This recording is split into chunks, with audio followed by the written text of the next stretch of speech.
Hello guys. I hope आप सब बढ़िया होंगे।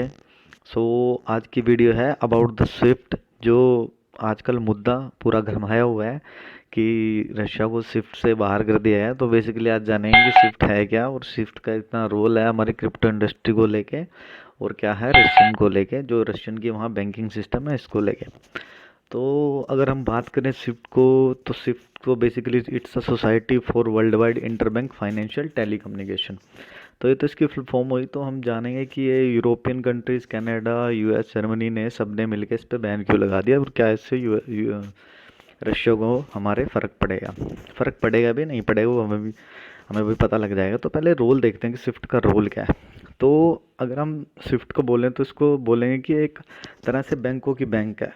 अब बैंकों की बैंक से मतलब क्या हुआ, जैसे हमारे यहाँ पे इंडिया में क्या है, बैंकों की बैंक आरबीआई है। तो जो भी हमारी ट्रांजेक्शन्स होती हैं, जो भी हमारी इलीगल ट्रांजेक्शन होते हैं, उन सब की सारी खबर आरबीआई लगता है। आरबीआई कई बार आपने देखा होगा कि क्रेडिट कार्ड्स कंपनीज पे, एचडीएफसी बैंक पे कि कई बार पेनल्टी लगा देता है कि आपकी ट्रांजेक्शन गलत है, या आप ज़्यादा क्रेडिट कार्ड आपने बांट दिया। तो जैसे कभी एचडीएफसी क्रेडिट कार्ड नहीं बना सकता तो उसको बंद कर दे। तो सेम हमारी स्विफ्ट है, सारी ट्रांजेक्शन को देखती है। हमारा उसका सारे मतलब कि सब बैंकों की बैंक है, पूरे वर्ल्ड वाइड जो बैंक है उन सब बैंकों की बैंक है। तो जैसे कि हम कभी भी कोई पैसे ट्रांसफ़र करते हैं तो हमारे मोबाइल पे ओटीपी आता है, और हमारा पैसा सारा दूसरे बैंक में ट्रांसफ़र हो जाता है, हमारे सेकंड बेनिफिशियरी को चला जाता है। अब हम बात करें कि सपोज़ हमें यहाँ से लेकर रशिया में पैसे भेजने हैं और रशिया से हमें पैसे मंगाने हैं इंडिया में। तो उसके लिए क्या होगा, जैसे हम यहाँ से बैंक भेजेंगे तो एक ओटीपी आएगा। तो उस ओटीपी की कंफर्मेशन कौन करेगा, कौन कम्युनिकेट करेगा कि नेक्स्ट बैंक को कि हमारी ट्रांजेक्शन हो चुकी है। तो जैसे अभी मैंने स्विफ्ट की अभी अभी फुल फॉर्म बता दी, it's society for world wide interbank financial telecommunication. तो लास्ट वर्ड जो टेलीकम्युनिकेशन है वो सिर्फ इसी के लिए है कि वो कम्युनिकेट करेगा कि आपका पैसा ट्रांसफ़र हो चुका है, और अपना आपका जो थर्ड पार्टी है जिसको वहाँ से पैसे लेने हैं वो पैसे निकाल सकता है। तो दैट्स इट, कि ये हमारा बीच में एक रोल निभाता है हमारी ट्रांजेक्शन एग्जीक्यूट करने का। तो स्विफ्ट को हमने क्यों बनाया, स्विफ्ट की ऐसी क्या नेसेसरी हो गई।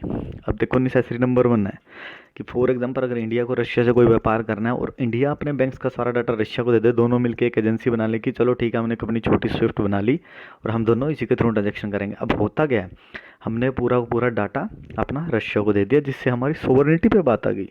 सोवरेनिटी जो कि कोई भी देश चाहता है कि हमारे दखल मेरी सोवरेनिटी पे कोई बात नहीं। सोवरेनिटी के चक्कर में यूक्रेन इतना अड़ा हुआ है, वो कहीं नहीं, वो अब तक खड़ा हुआ है, वो युद्ध कर रहा है कि मैं किसी को अपने यहाँ घुसने नहीं दूंगा। सोवरेनिटी बेसिकली होती है कि किसी बाहरी शक्तियों का आपके पास नियंत्रण ना हो, किसी बाहरी पावर का। तो ये है, तो सोवरेनिटी भंग हो जाएगी पूरी की पूरी, ठीक है।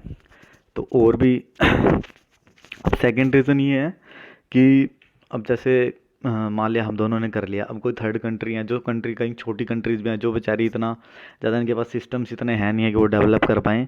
तो उसके लिए फिर क्या होगा, इसके लिए वर्ल्ड वाइड सबने मिलकर एक सिस्टम बनाया जिसको स्विफ्ट कहा गया, और उसका हेडक्वार्टर स्थापित कर दिया गया। हेडक्वार्टर उसका स्थापित कर दिया गया हमारे बेल्जियम में। तो अब वहाँ से सारे के सारे जो ऑल अराउंड 200 कंट्रीज़ हैं, तो सबकी वहाँ पे अब वो देख रेख करता है ट्रांजेक्शन की।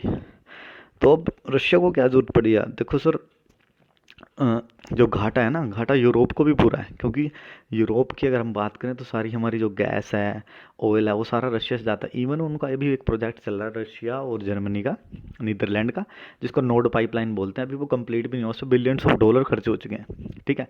क्यों खर्च करे यूरोप ने इतने पैसे, क्यों खर्च करे रशिया को इतने पैसे क्यों दिए, क्योंकि उनको वो सस्ते में गैस प्रोवाइड कराएगा। अब होता क्या है, वो सारे ठंडे कंट्रीज़ हैं। अब ठंडे कंट्रीज़ में क्या, घर को गर्म करने के लिए गैस चाहिए। अब गैस इतनी महंगी है, अब रिसेंट में भी डाटा आया था कि इतनी महंगी गैस हो चुकी है कि उनका खर्चा कहीं डबल हो चुका है। और आने वाले टाइम में जब बिल्कुल ही बंद हो जाएगी गैस वहाँ से, तो कितने एक्स हो जाएगा। तो देखो, फ़र्क तो दोनों को पड़ेगा, रशिया को भी जर्मनी को भी। तो चीज़ें ग्लोबली प्रभावित होती हैं इससे। बट अभी सब ने रशिया पे ही बैन लगा दिया, सब ने मिलकर रशिया पे ही थोप दिया है। तो अब बात आ जाती है रशिया की।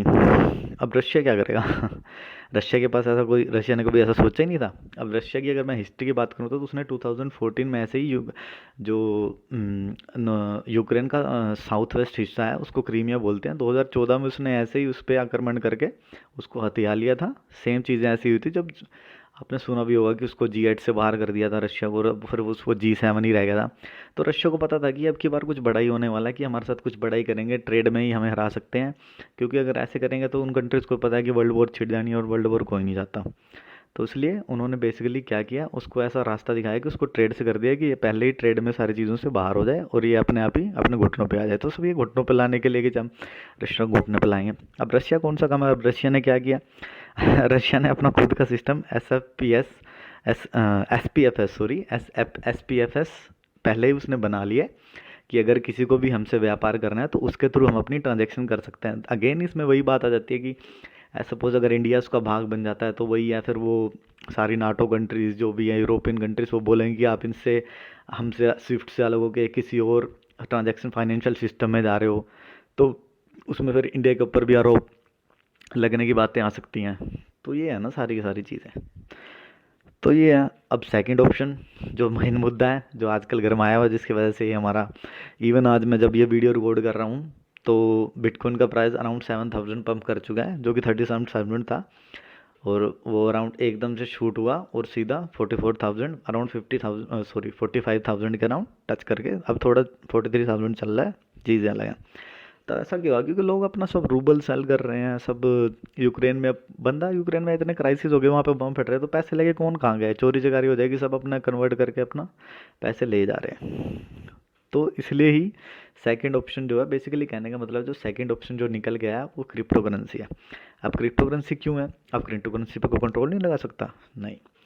ये जो क्रिप्टो करेंसी है, जब भी इसमें कोई ट्रांजैक्शन होती है, वर्ल्ड वाइड जितने भी माइनर्स बैठे हैं वो माइनर्स इसके ट्रांजैक्शन को अप्रूव करते हैं। जिसलिए अब आपने देखा होगा कि इथेरियम में फ़ीस भी ज़्यादा लगती है, क्योंकि वो फ़ीस जो है वो माइनर्स को जाती है। तो बेसिकली ये है।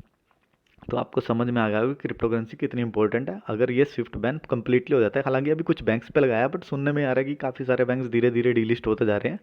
हमारे जैसे हमारे एक्सचेंज अकाउंट डीलिस्ट होते हैं, ऐसे ही बैंक डीलिस्ट होते जा रहे हैं स्विफ्ट से। तो ये बेसिकली मुद्दा है। तो ठीक है, समझ आ गया। तो ये सब है। अब देखो क्या होता है, चीज़ें कहाँ जाती हैं। तो वीडियो को लाइक कर दो, सब्सक्राइब कर दो, बेल आइकन पे क्लिक कर दो और कमेंट करिएगा कि हमारी वीडियो कैसी लगी। Okay, bye.